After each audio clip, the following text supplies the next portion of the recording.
వి gold trusted gold buyers. మీరు తాకట్టు పెట్టిన బంగారాన్ని విడిపించి ఈ రోజు ఉన్న మార్కెట్ ధరకు కొనబడును.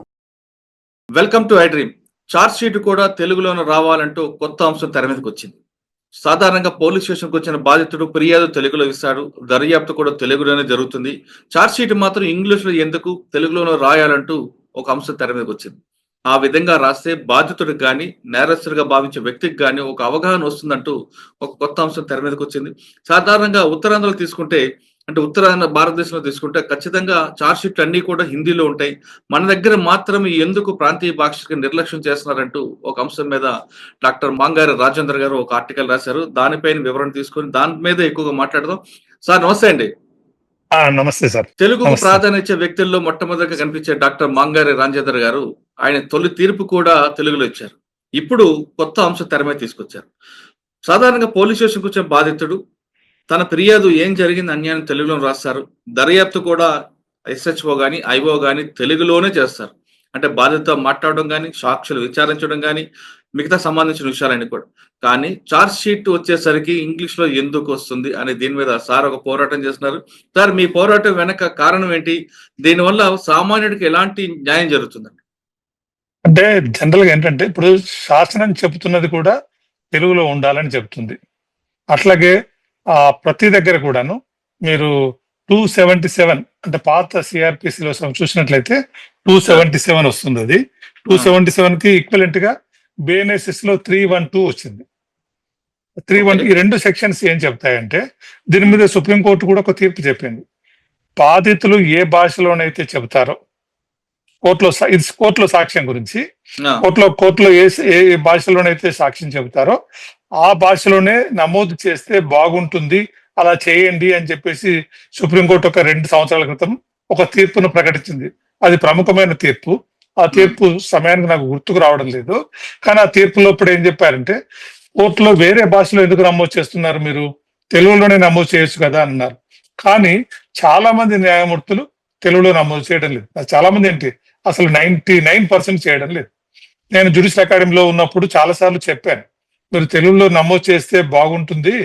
అది ఎందుకంటే ఈ సాక్షి ఏం చెప్పదలుచుకున్నాడో అది స్పష్టంగా చెప్పడానికి అవకాశం ఉంటుంది అని చెప్పాను. అదే రకంగా కొన్ని ట్రాన్స్లేట్ చేయడానికి కూడా కష్టంగా ఉంటుంది.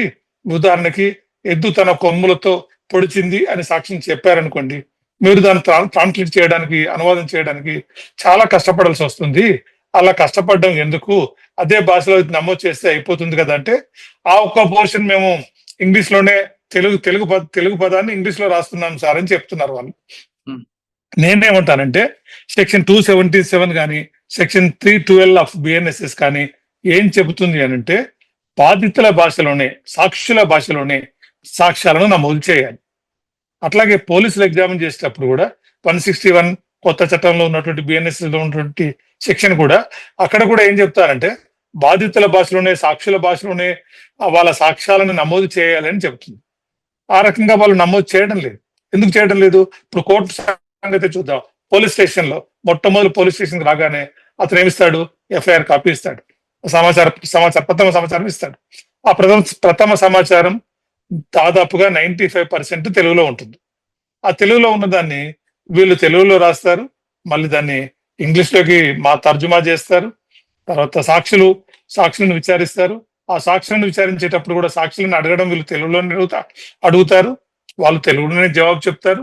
వీళ్ళు తెలుగులో కాకుండా ఇంగ్లీష్ లో రాయడానికి ప్రయత్నం చేస్తారు. దానివల్ల ఏమవుతుంది? ఆ కమ్యూనికేషన్, మనం విన్నది ఒకరికి చెప్పడంలోనే కమ్యూనికేషన్ గ్యాప్ వస్తుంది. అట్లాగే తెలుగు నుంచి ఇంగ్లీష్ లోకి రాయడం లోపల కమ్యూనికేషన్ గ్యాప్ వస్తుంది. ఇదంతా చేసిన తర్వాత చార్జ్ షీట్ లో జనరల్ గా ఏమిటి, మాతృభాషలో వ్యక్తీకరణ బలంగా ఉంటుంది. ఇది ఎవరిని అడిగినా కూడా ఎప్పుడైనా కూడా చెప్తారు. మాతృభాషలో వ్యక్తీకరణ బలంగా ఉన్నప్పుడు సాక్షి కూడా మాతృభాషలో బలంగా చెప్పగలడు. అట్లాగే దాన్ని డ్రాఫ్ట్ చేసేటువంటి ఎస్ఐ కానీ సిఐ కానీ అందరూ కూడా వాళ్ళు తెలుగు చదివిన వాళ్ళే, తెలుగు బాగా వచ్చిన వాళ్ళే. వాళ్ళు తెలుగులో రాస్తే బాగుంటుంది కదా అని అంటారు. ఎక్కడో కొన్ని పదాలు కొన్ని దొరకవు, వాళ్ళకి తర్జుమా చేయడానికి, అనువాదం చేయడానికి కొంత డిఫికల్టీ ఏర్పడడానికి అవకాశం ఉంది. అలా ఏర్పడినప్పుడు కూడా దాన్ని ఆ ఒక్క పదాన్ని వాళ్ళు ఆ సమయానికి స్ఫురించకపోతే దాన్ని అదే పదాన్ని ఉపయోగించవచ్చు. ఒక పదం, మనం ఇప్పుడు రోడ్డు ఉంది, ఆ రోడ్డు అనేది మన తెలుగు పదం కాదు, కానీ తెలుగు పదం అయిపోయింది కదా, దానికి ఒక కొమ్మ పెట్టగానే రోడ్డు అయిపోయింది, రోడ్డు అయిపోయింది. ఇట్లా చాలా పదాలు మన భాషలో పట్టకి నవీకరించుకుంటున్నాం మనం, అన్ని చేరిపోతున్నాయి. ఆ చేరిపోయే క్రమం లోపల ఈ కొత్త పదాలు కూడా వచ్చేస్తాయి అని చెప్పేసి నేను అనుకుంటున్నాను. కాబట్టి తర్వాత ఎప్పుడైతే చార్జ్ షీట్ అనేది ఏంటంటే వాళ్ళు సమర్థవంతంగా రాయడానికి అవకాశం ఉంది. తెలుగులో అయితే సమర్థవంతంగా రాస్తారు. వాళ్ళు ఏం సాక్ష్యాలను సేకరించిన ప్రకారంగా ఏ నేరాలు నిరూపణ జరుగుతున్నాయి, ఆ నిరూపణ జరగడానికి వాళ్ళు ఛార్జ్ షీట్ ఏ రకంగా దాఖలు చేస్తున్నారు, అవన్నీ చెప్పడానికి కూడాను అది ఏర్పడడానికి ఒక బలంగా చెప్పడానికి అవకాశం ఉంటుంది. కాబట్టి మాతృభాషలో వ్యక్తీకరణ అట్లాగాని నేను ఇంగ్లీష్ చదువుకోవద్దని కానీ ఇంగ్లీష్ నేర్చుకోవద్దని కానీ అనడం లేదు. ఇంగ్లీష్ అంతర్జాతీయ భాష, తప్పకుండా ఇంగ్లీష్ అనేది అవసరమే. దాంతో పాటు ఇప్పుడు ఎట్లా ఇంగ్లీష్ చదువుతున్నారు చాలా మంది. ఎందుకు చదువుతున్నారు? ఫస్ట్ లాంగ్వేజ్, కంపల్సరీ లాంగ్వేజ్ ఇంగ్లీషే ఉంటుంది. ఆ ఇంగ్లీష్ ఉన్నప్పుడు తెలుగు కూడా చదువుకుంటే ఏమిటి, తెలుగులో రాస్తే తప్పేమిటి? ఇప్పుడు చాలా మంది తెలుగులో ఈ మాత్రం తెలుగు భాష ఉంది మన దేశంలో తెలుగు రాష్ట్రాల్లో అంటే అది మామూలు వ్యక్తుల వల్లనే తెలుగు భాష బాగా బతుకుతుంది అని చెప్పేసి మనం అనుకోవడానికి అవకాశం ఉంది. తెలుగు భాషలో ఛార్జ్ షీట్లు కానీ కోర్టులో సాక్ష్యాలు కానీ నమోదు చేసినట్లయితే అవి ప్రజలకు ఉపయోగకరంగా ఉంటుంది. తాము ఏం చెప్పాము ఆ రకంగా నమోదు చేశారా లేదా అన్నది వాళ్ళు కోర్టులో చదువుకోవడానికి అవకాశం ఉంటుంది. పోలీసుల దగ్గర కూడా తాము చెప్పిందే పోలీసులు నమోదు చేశారా లేదా అన్నది తెలుసుకోవడానికి అవకాశం ఏర్పడుతుంది. ఈ అవకాశాన్ని మనం వాళ్ళకి ఇవ్వడం లేదు. ఇవ్వకుండా ఇంగ్లీష్ లో రాయడం వల్ల ఏమవుతుంది, వాళ్ళు మిస్సింగ్ అనమాట, వాళ్ళకి తెలియదు. వీళ్ళు చదివించే కోర్టుల సాక్ష్యాన్ని చెప్పిన తర్వాత, నమోదు చేసిన తర్వాత ఆ సాక్ష్యాన్ని వివరించాల్సిన బాధ్యత సంబంధిత ప్రిసైడింగ్ ఆఫీసర్ కి ఉంటుంది, అంటే జడ్జి గారికి ఉంటుంది. చాలా మంది ఏం చేస్తారు, ఇది చదివి వినిపించడం అనేది చాలా తక్కువ స్థాయిలో జరుగుతూ ఉంటుంది. ఎక్కువ మంది చేయడం లేదు. చేసినా కూడా దాంట్లోని సంక్షిప్తంగా మాత్రమే చెప్తారు. దాంట్లో ఈ రకంగా నువ్వు చెప్పావని చెప్తారు. అది కొంతమంది చట్టాన్ని పాటించాలనుకున్న వ్యక్తులు మాత్రమే చెప్తారు. మిగతా వాళ్ళందరూ కాగితం ఇస్తారు, సంతకం పెట్టించుకుంటారు. అట్లా కాకుండా తెలుగులో ఉన్నట్లయితే కాగితం ఇచ్చినప్పుడు కూడా వాళ్ళు చెప్పింది కోర్టు లేదా అని తెలియడానికి అవకాశం ఏర్పడుతుంది. అందుకోసం తెలుగులో సాక్ష్యాలను నమోదు చేయాలి. అంటే పోలీసులు ఎగ్జామిన్ చేసినప్పుడు వాళ్ళు తెలుగులోనే నమోదు చేయాలి. ఛార్జ్ షీట్లు కూడా తెలుగులోనే నమోదు చేయాలి. ఆ తర్వాత తెలుగులోనే రాయాలి, దాఖలు చేయాలి. ఛార్జ్ షీట్లు రిటర్న్ చేయడం అంటూ అవకాశం లేదండి. ఎందుకనంటే మనకి పాత సిఆర్పిసిలో 272 సిఆర్పిసి ఉంది. అట్లాగే కొత్తగా బిఎన్ఎస్ఎస్ లో 307 అనే సెక్షన్ ఉంది. ఈ సెక్షన్ ప్రకారం ఏమిటంటే కోర్టులలో ఏ భాష ఉండాలి అని నిర్ధారించే అధికారం రాష్ట్ర ప్రభుత్వానికి ఉంది. రాష్ట్ర ప్రభుత్వం హైకోర్టును సంప్రదించి రాష్ట్ర ప్రభుత్వం నిర్ధారిస్తుంది. ఇప్పుడు మన రాష్ట్రం లోపల ఇది ఇప్పుడు కాదు, 1974 కొత్త సిఆర్పిసి వచ్చినప్పుడే జీవోలు ఇష్యూ చేశారు. మొన్న బిఎన్ఎస్ఎస్ వచ్చినప్పుడు కూడా మళ్ళీ జీవోలు తెలుగు ఆంధ్రప్రదేశ్ రాష్ట్రం ఇచ్చింది, తెలంగాణ రాష్ట్రం కూడా జీవోలను ఇచ్చినారు. కాబట్టి తెలుగు అనేటువంటిది అధికార భాష. కోర్టులో రాయడానికి అవకాశం ఉంది. కోర్టులో రాయడానికి అవకాశం ఉన్నప్పుడు పోలీసులు రాస్తే తప్పేమిటి, పోలీసులు ఛార్జ్షీట్ తెలుగులో దాఖలు చేస్తే తప్పేమిటి? ఇది ఎప్పుడు సమస్య వస్తుందంటే సుప్రీంకోర్టుకో వెళ్ళినప్పుడు మాత్రమే సమస్య రావడానికి అవకాశం ఉంది. అప్పుడు అనువాదం చేసి పంపిస్తారు. దానికోసం ఇంతకాలం బాధపడాల్సిన అవసరం లేదు కదా, బాధితులు కానీ ఎవరైనా కానీ.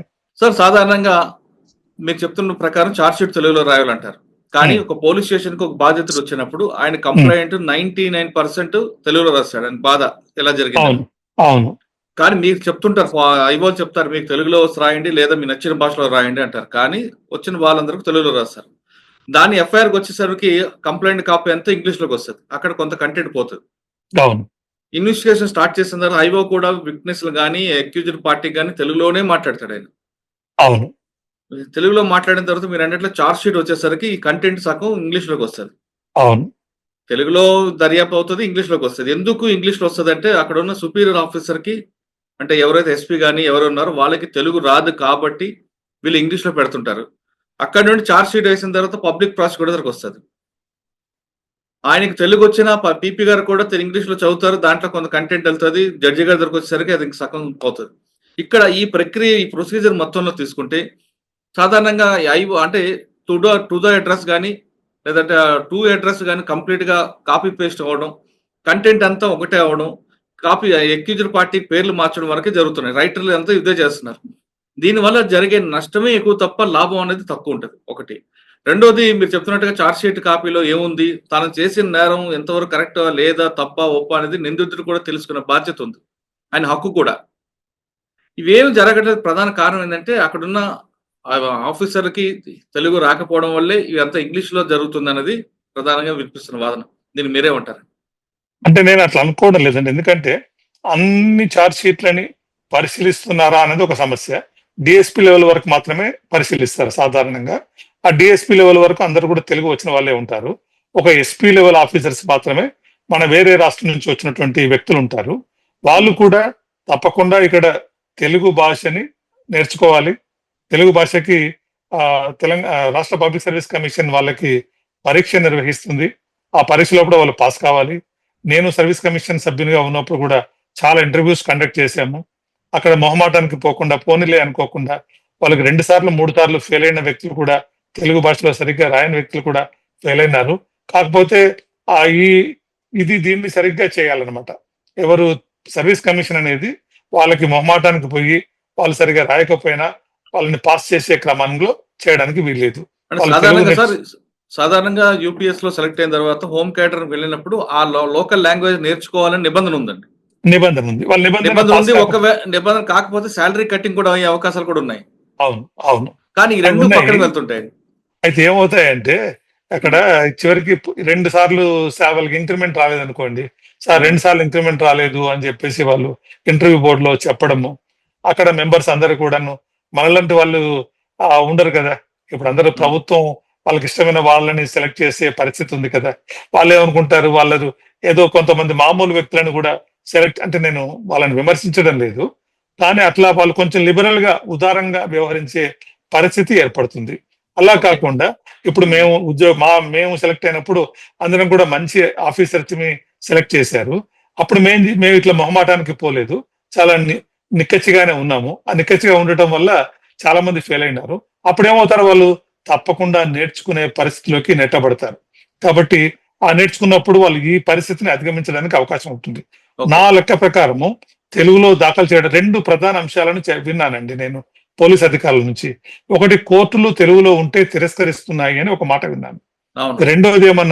రెండోది ఏమన్నారంటే తెలుగులో పై అధికారులకు తెలుగు రాకపోవడం వల్ల తెలుగులో మేము ఇంగ్లీష్‌లో రాస్తున్నారు అని అన్నారు. ఇవి అవును. 2 కూడా కోర్టులు తిరస్కరిస్తున్నాయి అంటే నేను అడిగాను. ఏ కోర్టులు తిరస్కరిస్తున్నాయో చెప్పండి.